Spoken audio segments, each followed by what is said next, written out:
Hello and welcome to this video tutorial. Today we shall learn about a very simple topic of communication system, conventional amplitude modulation. Modulation needs two signals, the message signal itself and a high frequency carrier wave. Varying any of the properties of the carrier signal in accordance with the message signal is called modulation. This is a beautiful simulation of an open source GitHub repository showing phase modulation. Here, the phase of the carrier wave is varied with the amplitude of the modulating signal. We need modulation firstly to reduce the size of the antenna. The size of the antenna is directly proportional to the wavelength of the transmitted signal. A high frequency carrier wave has lesser wavelength as compared to a low frequency signal such as the message signal. Hence, the size of the antenna is reduced by using high frequency carrier wave. This saves the cost. It allows for signal multiplexing. Multiplexing means combining multiple analog or digital signals into one signal over a shared medium. This is an example of frequency division multiplexing. Three different signals is multiplexed by using three different frequency ranges. Now they can be sent over the same medium. This reduces cost and makes the entire system flexible to changes. Frequency assignment is done by authorities. Cell phone services, radio, television signals, microwave have all been assigned a frequency range. This is only possible through modulation as message signals may lie in any frequency range. In amplitude modulation, the amplitude of the carrier wave is modulated with respect to the amplitude of the message signal. The types of amplitude modulation include double sideband suppressed carrier, also called DSB-SC, conventional AM, single sideband, vestigial sideband. In order to completely understand the merits of conventional AM, we need to understand the downside of DSB-SC AM. Let us first have a look at the modulation procedure in DSB-SC. The message signal at hand is simply multiplied with a high frequency carrier wave resulting in the modulated signal. Coming over to demodulation, the modulated signal is again multiplied by the same carrier wave used during modulation procedure. On passing the resultant signal through a low pass filter, it will give us the message signal. This deceptively simple modulation has an obvious flaw.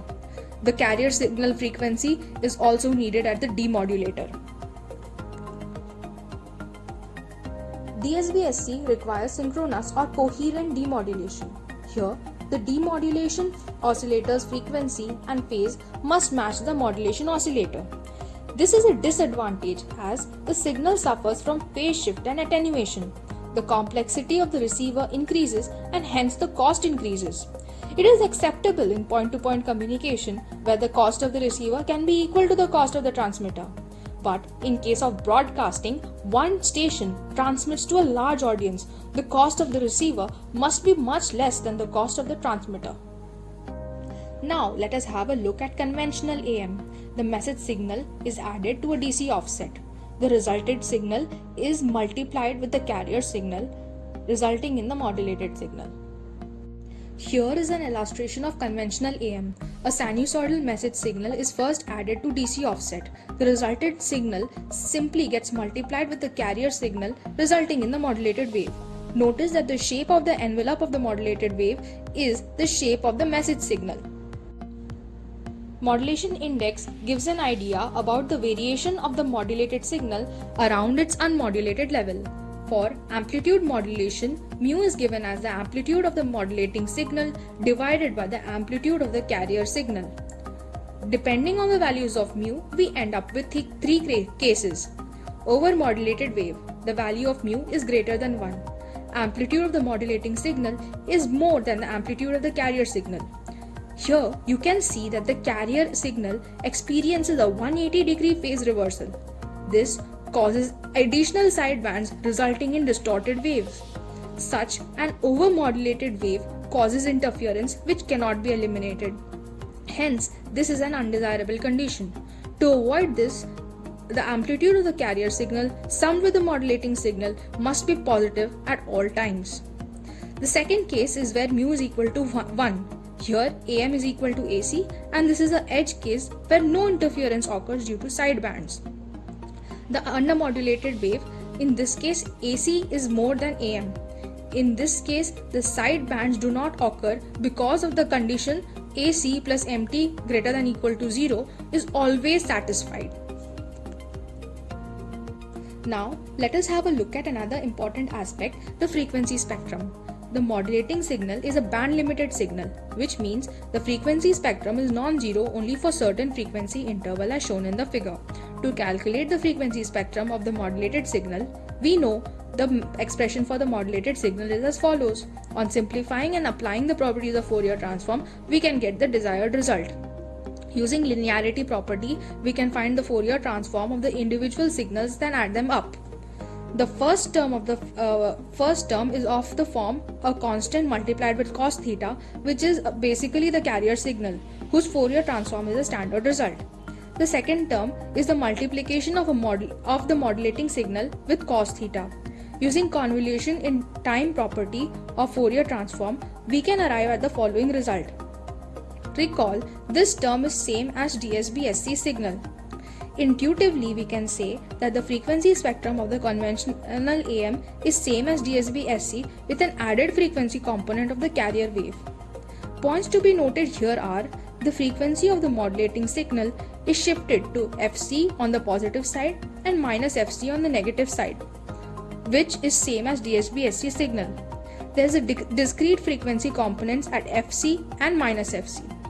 This solves a major problem of DSB-SC. Coherent demodulation is no longer needed as Fc is available at the demodulator through the frequency spectrum of the modulated wave. The bandwidth of AM is evident from the frequency spectrum. Take the case of single tone modulation. Let the modulating signal be a cos wave. On simplifying and substituting, we arrive at the formula having three components: Fc, Fc plus Fm and Fc minus Fm. Clearly, Fc plus Fm is maximum frequency component and Fc minus Fm is the minimum frequency component. Bandwidth can be defined as maximum frequency component minus minimum frequency component. We get bandwidth as 2 times the frequency of modulating signal. Let us analyze conventional AM in terms of power consumption. On the upside, we know that coherent demodulation is not needed. This reduces the complexity and cost of receivers. On the downside, power is needed to transmit the carrier signal, but it does not contain any information. Here, there is a trade-off between easier demodulation but more power consumption. Speaking mathematically, the total power of AM is the sum of the carrier signal, the upper and the lower sidebands.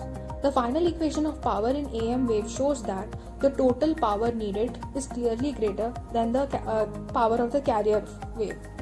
Transmission efficiency can be naively defined as the ratio of useful power which carries the message signal to the total power needed. In case of AM, it can be defined as a ratio of the power of sidebands to the total power. For tone modulation, it is evident that in AM, mu will always be less than or equal to 0. For maximum efficiency, we can take modulation index equal to 1 and we get transmission frequency as low as 33%. Only 1/3 of the power is used for actually transmitting the message signal. Hence, AM suffers from poor transmission efficiency. AM is more prone to noise. Noise is unwanted signal which makes receiving original signals difficult. In order to demonstrate how noise affects amplitude modulation, let us take a simple example. This is a noiseless modulating signal. Add Gaussian noise with SNR ratio 10. We get this noisy signal. It is clearly seen that the noise affects amplitude modulation adversely. AM generation involves mixing of a carrier signal and an information signal to obtain modulated signal. Amplitude modulation can be done by two methods, square law modulator and switching modulator. Today we shall have a deeper look into square law modulator. To practically generate AM, we can use the square law modulator. The message signal is summed with the carrier signal using an adder resulting in V1. V1 on passing through square law device gets transformed into V2 by the relation V2 is equal to K1 V1 plus K2 V1 square, where K1 and K2 are constants. We can see that V2 has several terms, but only one term resembles AM, which can be extracted by band pass filter. Thus, the modulated signal is AM with the scaling factor as K1 and amplitude sensitivity Ka as 2 times K2 upon K1. Extracting an original message signal from the modulated wave is known as demodulation. The circuit used is known as demodulator. Now, amplitude demodulation can be performed by two methods: square law demodulator and envelope detector. Today, we shall have a deeper look into envelope detector. To get an intuition of the process, let us first examine the block diagram. AM waves are passed through a diode, which then removes the negative half cycles.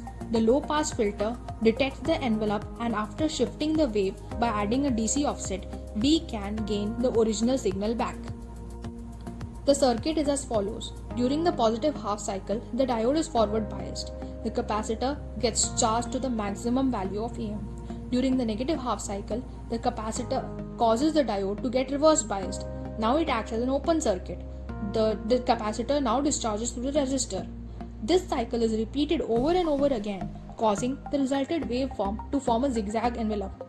On passing through a low pass filter, we will get a shifted modulating signal.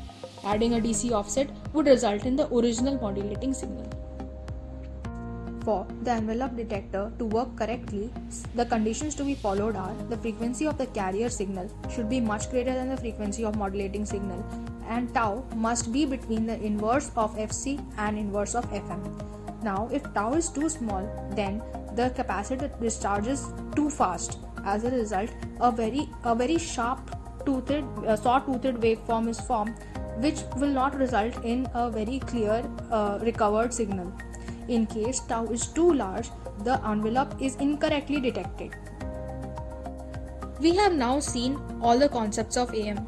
Thank you for watching the tutorial. Hope it was an educational experience for you. Like and subscribe to the channel for more quality content.